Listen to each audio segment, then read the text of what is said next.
오늘 제목은 가족애라는 제목으로 함께 말씀 나누겠습니다. 가족애라는 제목인데요. 제가 왜 제목을 이렇게 했냐면 가족을 향한 끈끈한 마음을 그냥 표현해보고 싶었어요.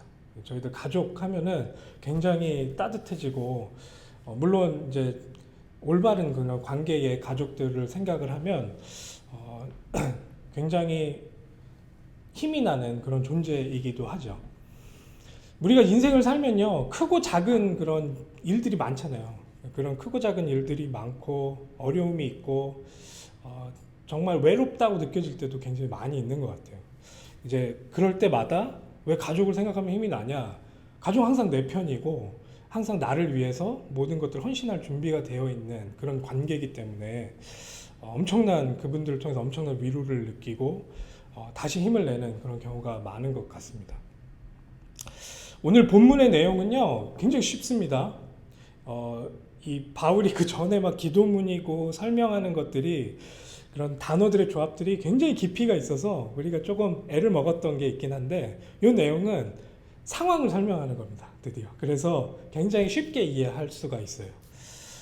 그냥 쉽게 두 명이 등장합니다. 디모데라는 사람과 에바브로디도라는 사람을 바울이 빌립보 교회에 내가 다시 보내겠다라는 그런 내용이에요. 굉장히 쉽게 이해할 수 있죠. 그들을 이제 설명하는 그런 개인적인 내용이 이 안에 담겨져 있는데, 여기서 좀 제가 이 제목을 이렇게 이야기를 하면서 좀 집중하고자 하는 내용은 뭐냐면, 우선 첫 번째로는 이 바울이 디모데를 설명할 때 우리가 읽었었던 본문을 보면 22절에 보면은요, 자식이 아버지에게 함같이 나와 함께 복음을 위하여 수고하였느니라 라고 소개를 해요. 우리 디모데 누군지 잘 알죠? 우리 디모데 전후서가 기록되어 있습니다. 이거는 디모데 개인을 위해서 우리 바울이라는 이 사역자가, 바울이라는 사도가 손수 그 사람을 위해서 이렇게 기록한 그런 서신서가 성경으로 들어가 있는데, 그 안에서도 저희가 많이 느껴지고, 또 사도행전 16장에서 처음 만나지는 그 장면을 통해서도 바울과 디모데의 관계가 얼마나 깊이 있는지, 뭐라고까지 얘기하냐면 내 아들이라고 항상 이렇게 표현을 해요. 여기서도 그렇게 표현을 하죠.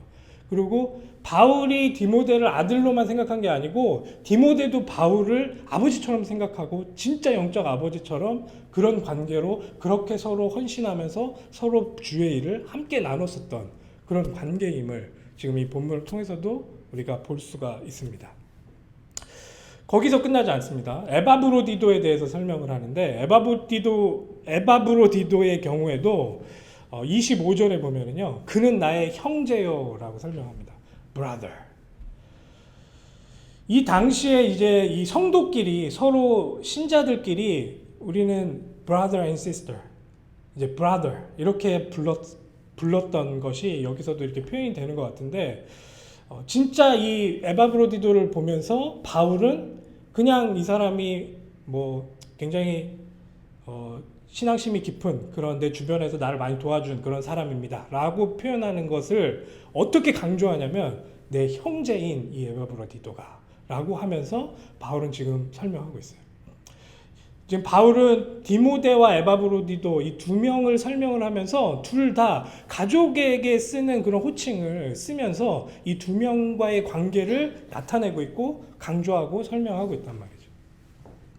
그러면서 굉장히 이 사람들이 어떻게 하나님 앞에 헌신했었는지, 그리고 너희들도 알지 않냐, 그리고 이 사람들을 내가 빌립보 교회에 다시 보냈을 때 그때 그 사람들의 그 마음을 같이 받아주고 그 안에서 함께 응답을 누릴 것을 권면하는 그런 내용으로 지금 이 본문을 설명하고 있어요. 이게 참 피를 나누지 않았는데 피를 나눈 가족처럼 느끼고, 그들을 그렇게 생각하고 그들을 그렇게 대하고 그들과 함께하는 그 바울의 진심이 이 안에 분명히 묻어져 있습니다. 우리 사랑하는 성도님들은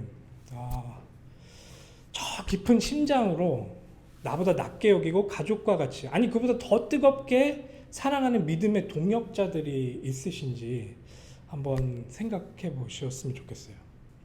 물론 진짜 가족이 내 믿음의 그런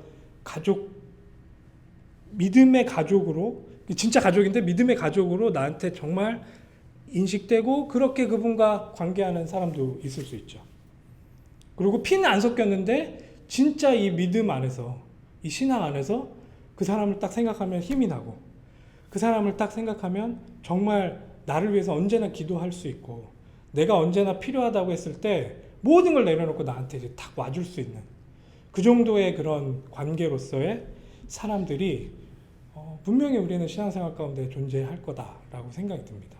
그리고 진짜 그분들이 어떤 분들일까라고 여러분들이 한번 이번 주에는 하나하나 이렇게 좀 생각하면서 정리해 보면 좋을 것 같아요. 아, 내 주변에 그런 사람이 있나? 내가 정말 이 믿음 때문에 그렇게 서로를 위해서 뭔가 해줄 수 있는, 어떻게든 함께 이 고난을 정말 그 편이 되어줘서 해줄 수 있는 그런 사람이 있나? 이런 동지들과의 연결되는 것을 이 바울은 자랑하면서 권면하는 거예요. 이게 갑자기 좀 약간 뜬금없이 왜 개인적인 이런 사람들의 이야기가 등장을 할까? 이런 생각이 들 수 있어요. 그래서 진짜로 실제로 성경학자들 중에서는 이걸 막 굉장히 연구를 많이 하잖아요. 그 사람들은 왜 바울은 다른 서신서에 보면 맨 마지막에 이런 얘기 하잖아요. 맨 마지막에 뭐 누구누구 이름 얘기하면서 이 사람들이 나를 위해서 뭐 이렇게 했고 이분들은 어떤 분이다 막 이런 설명들을 하는데, 갑자기 중간에 이게 딱 나오니까 이거 좀 약간 여러 개 편지 짜집기 한 거 아니야? 좀 약간 이렇게 생각하는 그런 학자들도 있더라고요. 저는 그렇게 생각을 잘 안 했었는데, 좀 약간 갑자기 좀 사람이 등장하네? 좀 약간 이런 느낌이었지 뭐 그렇게까지 생각을 안 했었는데, 근데 저희 이 내용을 좀 자세히 들여다보면 이게 플로우를 타고 굉장히 중요한 순간에 중요한 사람들을 이렇게 이야기하고 있구나라는 걸 우리가 대번에 알 수 있죠. 목사님께서도 우리 2장 그 전반부, 2장 전반부 그 1절에서부터 8절, 특히나 5절에서 8절 이 내용이 성경 전체에서 굉장히 중요한 내용이다라고 설명을 하셨었고, 또 당연히 이 빌립보 안에서도 굉장히 중요한 내용이다라는 말씀을 하셨었죠. 한번 볼까요? 뭐 이게 다 연결되는 내용이기 때문에 빌립보서 2장 5절에서 8절 제가 읽어드릴게요. 너희 안에 이 마음을 품으라. 곧 그리스도 예수의 마음이니 그는 근본 하나님의 본체시나 하나님과 동등됨을 취할 것으로 여기지 아니하시고 오히려 자기를 비워 종의 형체를 가지사 사람들과 같이 되셨고 사람의 모양으로 나타나사 자기를 낮추고 죽기까지 복종하셨으니 곧 십자가에 죽으심이라. 이 내용이 전반적인 내용에 흐르고 있는 그런 저변에 쫙 깔려 있는 그런 중요한 사항이다. 지금 이 내용을 이야기하면서 계속해서 이 교회가 어떤 하나님이 기뻐하시는 것들을 행해 가야 되는지, 이 교회가 어떤 마음으로 하나가 돼야 되는지, 지금 이 예수 그리스도의 낮아지고 겸손해지는 이 마음을 가지고 교회라는 이 공동체가 어떻게 하나가 되어야 되는지 계속 설명하고 있잖아요. 우리 지난주에도 계속 그 내용이 우리들 이 본문 가운데서 설명되어진 것을 봤잖아요. 그런 내용을 설명을 하면서 진짜 이렇게 예수의 마음을 가지고 낮아져서 진짜 남을 낮게 여기는 두 명을 지금 딱 예시로 설명을 드리고 있는 거예요. 이 내용 안에서 갑자기 뜬금없이 이 사람들 이야기가 툭 튀어나온 게 아니고 지금 그 부분을 설명을 하면서 정말 이렇게 나보다 남을 낮게 여기고 진짜 하나님의 복음의 그 예수 그리스도의 복음의 진보를 위해 자기의 목숨까지도 걸 수 있는 그런 사람들이 여기 있습니다. 이 사람들처럼 당신들도 응답 같이 받읍시다 라고 하면서 지금 디모데와 에바브로디도를 설명하고 있는 거예요. 이제 3장에 가면은 본인에 대해서도 설명을 해요. 지금 내가 어떻게 하나님 앞에서 예수 그리스도의 마음을 갖고 하고 있는지, 이제 그 마음을 여러분들도 따라서 함께 이 응답 받읍시다. 우리 지난주에 진짜 힘써서 이 구원을 이루라, 그런 내용이 그 안에 담겨져 있었잖아요. 이게 그냥 내가 열심히 해가지고 구원에 이룰 수 있다 이런 차원이 아니고 정말로 우리가 하나님 앞에서 그 응답받은 응답의 주인공들로서 이런 삶들이 나와질 수 있는 그 하나님께서 하시는 그 선한 일에 우리가 동참하자. 정말 그러길 힘쓰자. 라는 내용을 설명하면서 그 힘쓰고 있는 두 명의 증인들, 이 디모데와 에바브로디도를 설명하고 있다는 거죠. 이렇게 저희들이 좀 이 내용들에 대해서 좀 전체적인 그림으로 이것들을 바라보면서 실제 그게 감동으로 우리들의 삶 가운데 부딪혔으면 좋겠어요. 저는 이 2장 5절에서 8절에 지금 방금 읽었었던 그 내용이 이제 기독교의 굉장히 핵심적인 내용을 많이 담고 있는 것이다 라고 생각이 들어요. 근데 이게 그냥 바울이 교리를 설명하기 위해서 이거를 그냥 나열한 게 아니에요. 이것은 무슨 말이냐? 우리가 기독교는 이런 겁니다. 이렇게 믿고 있습니다. 이것만 지금 설명하려고 여기 넣어놓은 게 아니고 실제적으로 이런 근거 때문에 우리가 서로 사랑하고 우리가 서로를 낮게 여기고 예수님을 닮아가는 하나님의 생명의 소명에 우리가 응답하는 모습이 이렇게 나타나줘야 된다라는 그 열매를 내다보면서 지금 이것을 우리들에게 설명하고 있는 거예요. 그냥 이게 그렇지, 예수님은 하나님이시지, 그냥 교리적으로 삼위일체 하나님 뭐 그런 거를 그냥 정립하기 위해서 여기 쓴 게 아니고 그 내용을 들여다보고 거기에 감동을 받아서 실제로 우리의 삶이 진짜 예수님의 삶으로 포함되어지고 거기에 닮아갈 수 있도록 우리를 끄집어내기 위해서 이 내용이 그 안에 탁 들어가 있는 거죠. 빌립보서 2장 5절에서 8절 내용이.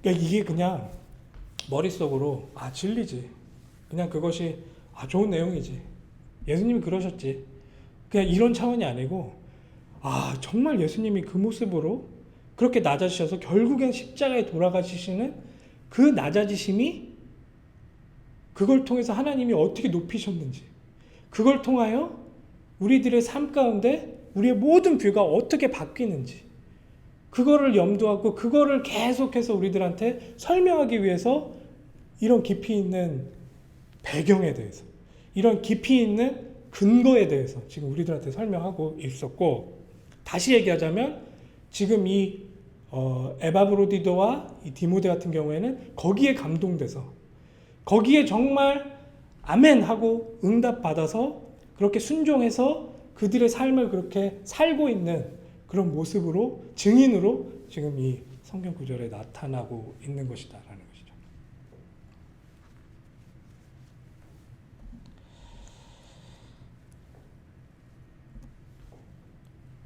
지금 거기에 감동된 사람들이 모여 있는 거예요.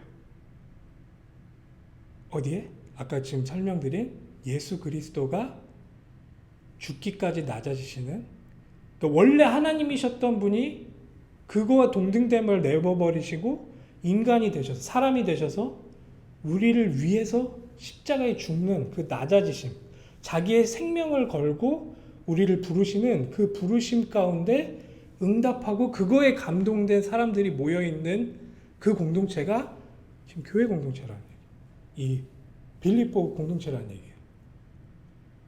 그러니까 이 사람들이 그렇게 혈연으로 연결된 것보다 더 깊이 있게 하나님의 자녀라는 신분으로서 형제 자매로 묶여져 있는 것들을 지금 설명하고 있는 거예요.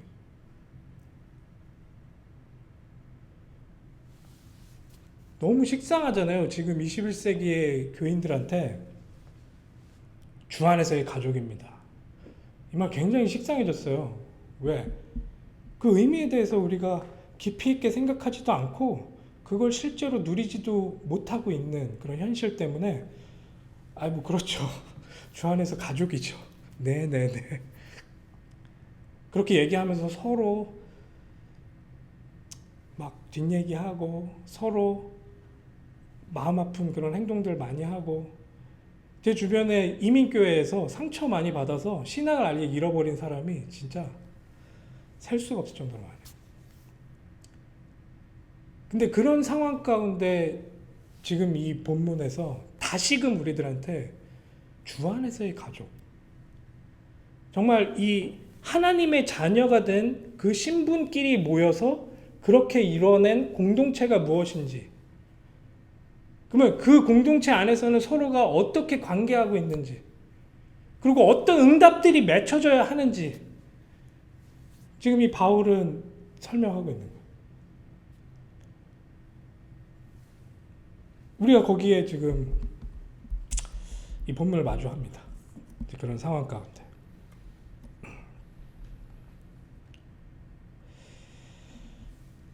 자, 그러면 우리 다시 한번 그 감동 속으로 한번 들어가 봅시다.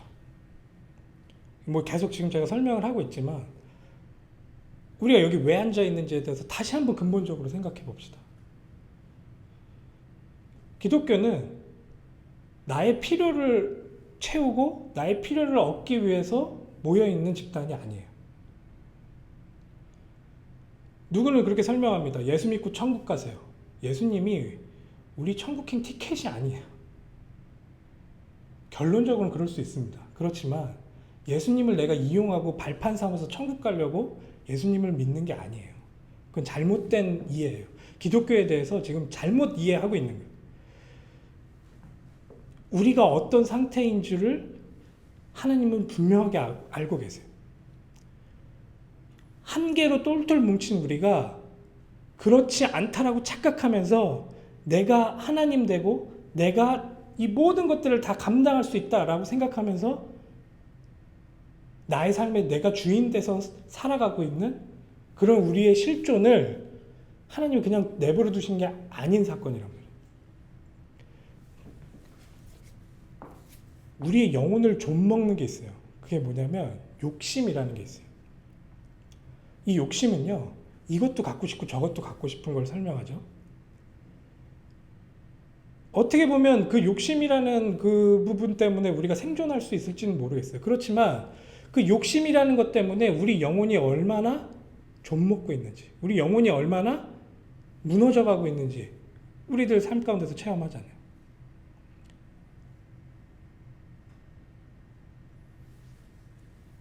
제가 우리 아이들을 볼 때도 그렇고 제가 제 삶을 놓고 볼 때도 이게 만족이라는 게 없어요.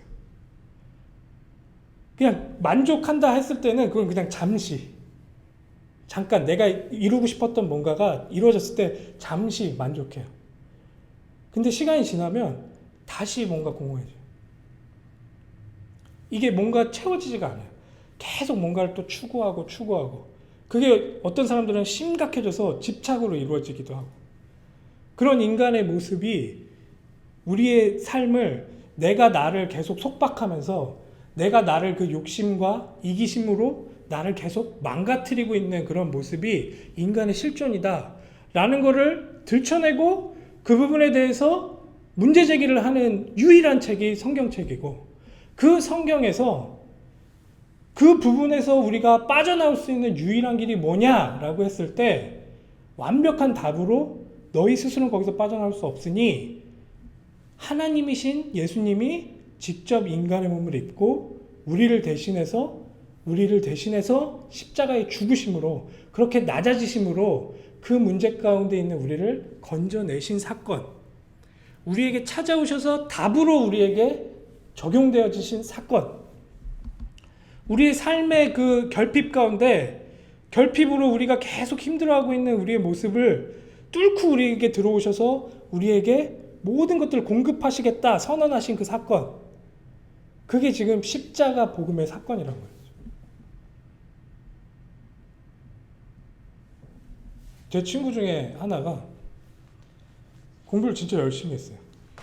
그리고 그 친구는 여러분 좀 놀라실 수 있는데 강남에 빌딩이 한 3채가 있어요, 집에.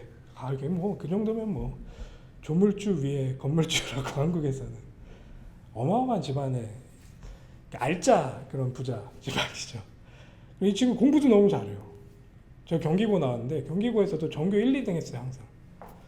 그러다 이제 유학을 가서 하다가 이제 박사 공부를 해야 되겠다. 생명공학과. 그래서 박사를 해야 되겠다. 공부를 쫙 진짜 열심히 하더니 결국에는 MIT에 딱 들어갔어요. 박사 과정에. 그래서 막 제가 다 기쁘더라고요. 그 친구가 어떻게 노력했는지 아니까 막 그래서 막 기쁘고 막 축하해주고. 그 저는 그 나이 때는 아 그래 MIT 박사과정 들어갔으면 다 끝난 거 아니야 진짜? 사람들이 그만큼 인정해 준 거 아니야? 이렇게 생각을 하는데 이 친구가 미국으로 떠나기 전날 저한테 전화했어요. 술 먹고 전화해서 기범아 난 너무 무섭다. 뭐가 무섭니? 이 MIT에서 나를 박사로 불러줬는데 내가 그 사람들의 기대에 못 미치면 어떡해? 난 그게 너무 무섭고 내가 거기서 실패할까 봐 너무 무서워. 이러면서 저한테 좀 약간 좀 위로를 받기 위해서 전화를 한 그런 사건이 있었는데 그러니까 저는 그걸 보면서 생각이 되게 많아졌어요. 그러니까 우리 인생 가운데 나는 이만큼 하고 이만큼 뭔가를 이루고 뭔가 이렇게 하면은 어느 정도 만족이 있고 어느 정도 그 안에서 행복함을 계속 누릴 수 있을 거라고 우리를 계속 다독이면서 계속 그리로 달려가는데 그 인간의 마음이라는 게 구멍이 하나 나 있어서 그 구멍을 우리 스스로는 절대 채울 수가 없는 거예요. 그 파스칼이 그랬거든요. 그 구멍을 채울 수 있는 유일한 건 하나님이시라고. 하나님만이 그 구멍을 채울 수 있다고. 저는 그 말이 점점 이해가 되는 거 있죠. 그래서 뭐 막 다 해서 은퇴해서 뭐 우리가 뭐 좋은 그런 집에서 좋은 차를 타고 뭐 좋은 곳을 다니고 좋은 걸 먹고 과연 그걸로 우리의 모든 것들이 채워질 수 있을 것인가? 인간의 실존에 대해서 계속 우리들이 고민하다 보면 그 부분에 대해서 우리가 얼마나 넘어지고 있고 그게 우리를 계속해서 얼마나 이렇게 옥죄고 있는지에 대해서 깨달으면 깨달을수록 이 예수님이 나를 거기서 건져내신 사건, 이제 더 이상은 내가 내 욕심의 굴레에서 살지 않아도 되도록 그 욕심의 굴레에서 나를 건져내신 사건으로 이 십자가 사건이 나한테 이해되어지는 그 시점,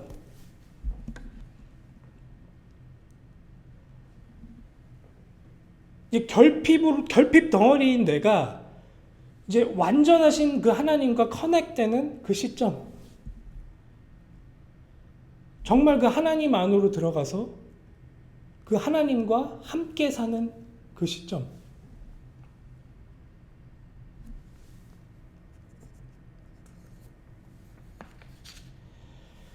이 예수 그리스도의 십자가라는 역설적인 그 상황 가운데서 하나님의 참 구원이 완성되어지는 것을 이해하게 된 이 바보 같은 우리들. 어떻게 거기서 그게 보이냐고요. 어떻게 거기서 우리가 그게 맛빠지냐고요. 십자가에서 죽는 게 사는 거구나. 어떻게 그게 믿어졌냐고요. 세상에서 그렇게 얘기하지 않거든요.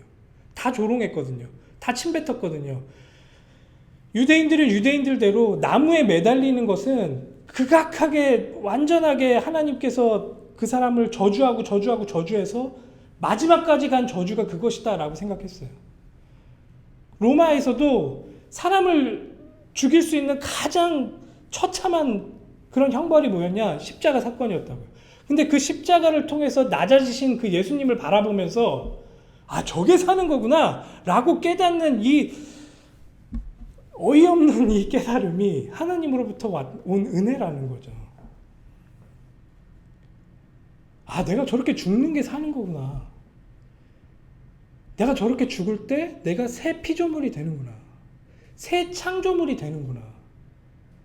그렇게 하나님 안에서 내가 거듭나지는 것이구나. 그렇게 됐을 때 내가 하나님으로부터 모든 것을 공급받는 그런 존재가 되는구나.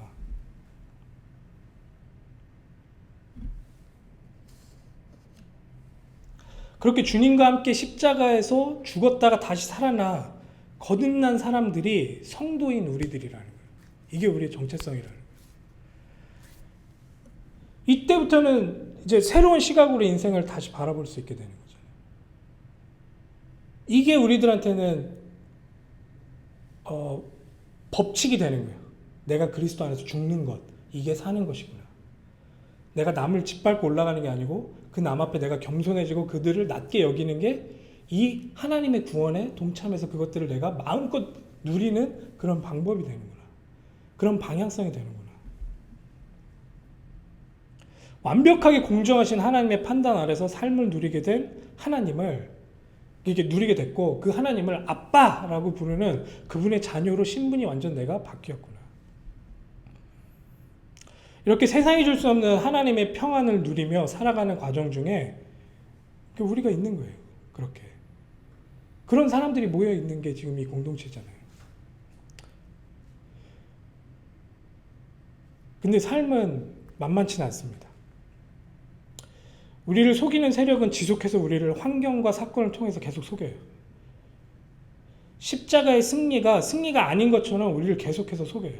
그게 되게 순간순간 바보 같다라는 그런 생각이 들 때가 있어요. 내가 여기서 죽는 게 이기는 거라고? 왜냐하면 하도 세상의 메커니즘은 그게 아니기 때문에 그 안에서 내가 헷갈릴 때가 있어요. 근데 그럴 때마다 내가 고개를 들어서 주변을 보니까 지금 나처럼 이 예수님의 낮아지신 사건, 그 십자가 사건으로 세상을 보면서 고군분투하면서 그 하나님의 축복을 누리려고 몸부림치고 있는 동지들이 보이는 거예요.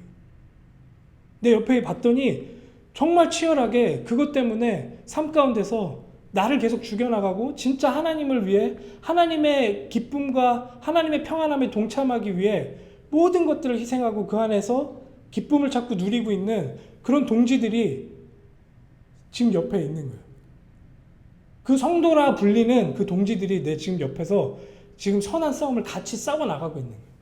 같이 그 군사가 돼서 같이 그 하나님의 자녀가 돼서 그 싸움 가운데서 하나하나 승리를 우리들의 작지만 우리들의 삶 가운데서 같이 누려가고 있는 거예요.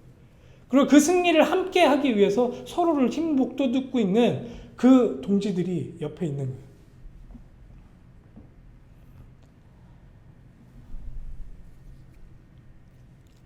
우리는 그들을 형제요 자매라 부르며 함께 믿음의 스크럼을 짜는 거죠. 여기서 잘 기억하세요. 우리는 이 형제 자매들과 함께 이 하나님의 자녀들과 함께 힘껏 종교적 열심을 내는 게 아니에요.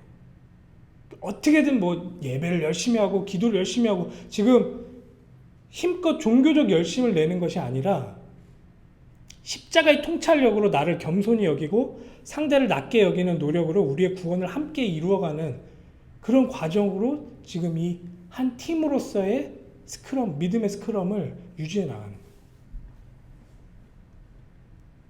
거예요. 우리의 권리를 주장하기 위해서 우리 있는 게 아니고 우리의 권리를 계속 내어버리는 것을 함께 같이 하기 위해서 여기 있는 거죠. 함께 그것을 하기 위해서. 이게 신앙 공동체라는 거죠. 이게 아까 말한 주님 안에서의 가족 공동체라는 거죠. 저희가 에베소서 봤었죠. 그 전에 에베소서 봤었는데 에베소서에서 살펴봤듯이 에베소서에서 하나됨을 힘써 지키라고 말했잖아요.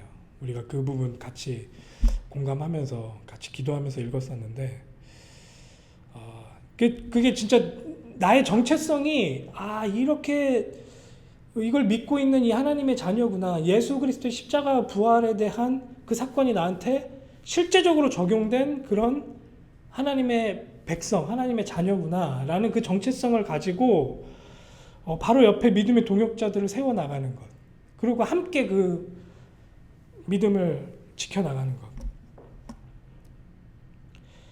그래서 되게 사실적으로 에베소서 얘기하잖아요. 부부끼리, 그리고 부모와 자녀끼리, 그리고 뭐 종과 그 주인 그 관계 안에서도, 그러니까 모든 관계 가운데서 이제 그것들을 해나가는데, 그러니까 이걸 되게 실제적으로 우리들 삶 가운데서 진짜로 맛볼 수 있도록 우리를 계속 인도해 나가는 거예요, 이 말씀이. 정말 지금 내 옆에 있는 그 사람이 나처럼 그렇게 십자가의 뷰로 세상을 바라보면서 고군분투하고 있는 그 동지구나 라는 그 생각으로 하나님이 그 사람을 위해서 하신 일이 인정되고 그분과 함께 내가 이 일을 함께 해나가는 것이 얼마나 축복되고 하나님께서 원하시는 기쁘신 일인지, 그 마음으로 하나가 되었을 때 하나님께서 주시는 그 구원의 깊이와 넓이가 얼마나 우리들 삶 가운데 체험되는지, 그걸 만끽하라고 이런 동지들을 허락하신 거다. 제가 우리 와이프랑도 대화를 하면 순간적으로 인간적으로 막 나를 지배할 때가 있어요. 저 스스로도. 그래서 이 사람이 나를 무시하나? 막 이렇게 우리 와이프가 조그만 일인데 그 제가 상처가 있다는 소리예요. 그런 상처가 있는 걸 탁 건드리면 제가 막 그런 방어 기제가 있으니까 확 저도 막 그거를 막 이기려고. 근데 그럴 때마다 이 본문을 생각해야 돼요, 저희들. 그럴 때마다 이 십자가 사건을 기억하는 거예요. 이 동지를 통해서 하나님께서, 이 동역자를 통해서 하나님께서 나에게 주시고자 하는 것. 그리고 이 동지와 내가 함께 만들어가는 그 구원의 깊이. 이런 것들을 계속 생각하는 거예요. 그러면서 나를 계속 십자가에서 죽이는 그런 작업들을 하는 거예요. 요즘은 웬만해서는 잘 안 다퉈요. 믿어주세요. 진짜입니다. 웬만해서는. 서로 되게 애틋하고 서로 너무 감격스럽고. 그러니까 이게 그냥 뭐 거창하게 우리가 막 교회 생활을 하면서 막 뭔가 뭐 거국스럽게 그렇게 합시다. 뭐 이런 차원이 아니고 진짜 우리 삶 가운데서 지금 나의 막 그런 성격과 막 나의 그런 지난주에 목사님 말씀하셨잖아요. 성격 잘 안 바뀐다고. 근데 그게 막 파라르 올라올 때마다 그 안에서 그 십자가 사건이 나한테 계속 적용되면서 내 안에 그 하나님께서 주시는 평안으로 그 모든 것들이 이제 막 소화되기 시작하고 그것을 통해서 정말 하나님께서 주시는 참 승리를 맛보는 그런 삶을 하나하나 만들어가는 거예요. 함께. 그러기 위해서는 이런 동지가 필요한 거죠.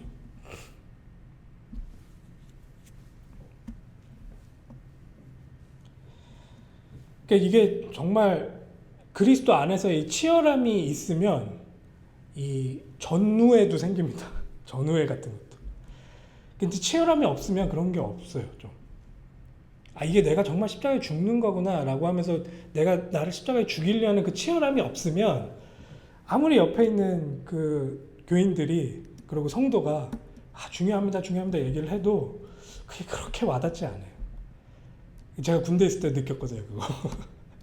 훈련 막 힘차게 열심히 받는 그런 시기에는 옆에 있는 전우가 너무 소중해요. 그 사람도 똑같이 그 훈련을 받고 있고 그걸 함께 견뎌나가고 있으니까. 근데 몸이 편해지잖아요? 그러면 서로 괴롭히기 바빠요. 그게 안 보여요. 그런 마음이 안 생겨요. 근데 우리의 신앙생활 안에서도 이 치열함이 있으면 이게 맛봐져요. 본문을 좀 읽으면서 마무리하겠습니다. 그 치열함을 가지고 그 응답을 받고 있는 두 명, 디모데와 에바브로디도. 이 사람을 바울이 어떻게 소개하고 있고 어떻게 지금 설명하고 있는지. 내가 디모데를 속히 너희에게 보내기를 주 안에서 바람은 너희 사정을 알므로 안위를 받으려 함이라. 이 사람만 가면 이 사람 빌립보 교회의 사정도 내가 다 알 수도 있고 내 마음이 이 사람 마음이기 때문에, 그리고 그 사람의 그런 위로가 그 사람이 그 소식을 갖고 나한테 다시 왔을 때 내가 받을 그 안위함, 위로, 이것들 기대하면서 지금 내 자녀 같은 이 디모데를 보낼 것이다 라고 지금 설명하고 있잖아요. 이 뜻을 같이하여 너희 사정을 진실이 생각할 자가 이밖에 내게 없다. 진짜 너희들을 이 마음으로 정말 이 동지애를 가지고 이 가족애를 가지고 여러분들을 나처럼 당신들을 생각할 사람이 이 디모데다. 내가 보증한다 라고 하면서 설명하죠. 그들이 다 자기의 일을 구하고 그리스도 예수의 일을 구하지 아니하되. 다 자기 일을 하고 있다니까. 남을 낮게 여기 뭐 그런 게 어디 있어요. 지금 다 내 일을 하고 있다니까. 저 교회 안에서도 그래요. 제가 예전에 있었던 그런 사역들 하다 보면은요, 하나님 위해서 사역을 하잖아요. 근데 그 사역도 나의 그 레퓨테이션을 위해서 하고 있어요. 저도 그랬었고. 이제 그 부분이 계속 발견되면 이게 진짜 하나님 앞에서 이게 아니구나 라는 걸 깨달으면 깨달을수록 정말로 하나님을 위해서 하는 사람들이 보이기 시작해요. 이제 그 사람들과 내가 어떻게 한 팀인지, 그 한 팀을 이뤄서 어떻게 이것들을 함께 넘어가야 될지, 이런 것들이 정말 맛봐지고 보여진단 말이죠. 근데 지금 이 디모데는 바울이 보증하는 그런 사람인 거예요. 다 자기 일을 하고 있는데 이 사람만큼은 그리스도 예수의 일을 하고 있다. 22절에 디모데의 연단을 너희가 안 하니 자식이 아버지에게 함같이 나와 함께 복음을 위하여 수고하였느니라. 이건 뭐 다른 이제 성경을 통해서도 우리가 알 수 있죠. 어떤 내용이었는지. 23절 그러므로 내가 내 일이 어떻게 될지를 보아서 곧 이 사람을 보내기를 바라고 나도 속히 가게 될 것을 주 안에서 확신하노라. 이제 바울도 여기 나와서 이제 빌립보를 가게 될 것을 그렇게 기대하고 있죠. 25절 이제 에바브로디도에서 설명을 합니다. 에바브로디도를 너희에게 보내는 것이 필요한 줄로 생각하노니 그는 나의 형제요. 진짜 형제다 라고 설명하면서 함께 수고하고 이 일을 같이 수고하고 있어요. 이 사람이. 그리고 함께 군사된 자요. 이 전우라는 거는 생명을 서로 맡길 수 있는 그런 존재거든요. 그렇게 군사된 자요. 너희 사자로 내가 쓸 것을 돕는 자라. 그러니까 이 빌립보 교회에서 바울을 걱정하면서 바울을 위해서 보낸 사람이잖아요. 그래서 여러분들의 그 마음을 나에게 전달해줬고 내가 그 마음을 이 사람을 통해서 받았고 그리고 그 도움을 받고 있습니다. 26절에 그가 너희 무리를 간절히 사모하고 자기가 병든 것을 너희가 들은 줄을 알고 심히 근심한지라. 아픈 사람이 자기가 아픈데 아픈 사람이 자기 아픈 거 듣고 걱정할 이 빌립보 교회 사람들을 자기가 더 걱정하고 있어. 이 정도의 마음인 사람을 이제 바울이 설명하는 거예요. 이런 동지, 이런 형제, 이런 자매. 27절에 그가 병들어 죽게 되었으나 하나님이 그를 긍휼히 여기셨고 그뿐 아니라 또 나를 긍휼히 여기사 내 근심 위에 근심을 면하게 하셨습니다. 이 바울도 이게 막 노심초사야. 이 사람이 어떻게 될까봐. 이게 막 이 컨페션이 느껴지잖아요. 이 근심 위에 근심을 하나님께서 내 간절한 기도를 들으셔서 이 사람이 병들어 죽을 뻔했었던 그 사람이 낫게 되었다. 이게 진짜 얼마나 축복되고 감사한 일이냐. 그러므로 내가 더욱 급히 그를 보낸 것은 너희로 그를 다시 보고 기뻐하게 하며 내 근심도 덜려 함이니라. 이 사람 보내면 당신들이 얼마나 기뻐할지 내가 지금 눈으로 보는 것처럼 앞에 선하다. 지금 함께 이 동지들과 이 우리의 신분을 누리며 이 군사로서의 일들을 감당하고 있는 이 두 명이 당신들한테 갔을 때 당신들한테도 기쁨이 될 것이고 나에게도 기쁨이 될 것이다. 이러므로 너희가 주 안에서 모든 기쁨으로 그를 영접하고 또 이와 같은 자들을 존귀히 여기라. 그가 그리스도의 일을 위하여 죽기에 이르러도 자기 목숨을 돌보지 아니한 것은 나를 섬기는 너희의 일에 부족함을 채우려 함이니라. 예, 오늘 제목 가족애인데요. 뭐 너무 식상해진 표현이라서 뭐 어떻게 설명을 해야 될까 좀 고민을 많이 했었는데 뭐 결론은 그겁니다. 그러니까 우리가 복음 안에서 어떤 존재인지 그걸 내가 아는 만큼 내 옆에 있는 사람이 값어치가 있어지는 거죠. 그게 누려지는 만큼 이 사람과의 관계를 통해서 하나님께서 보고자 하시는 게 뭔지가 계속해서 누려지는 거죠. 여러분들이 어떤 존재이고 또 내가 그리스도를 통해서 어떻게 응답받아 가야 할지 이 공동체를 통해서 하나님께서 하실 그런 일들을 우리가 좀 말씀을 통해서 다시 한번 기대했으면 좋겠습니다. 기도하겠습니다.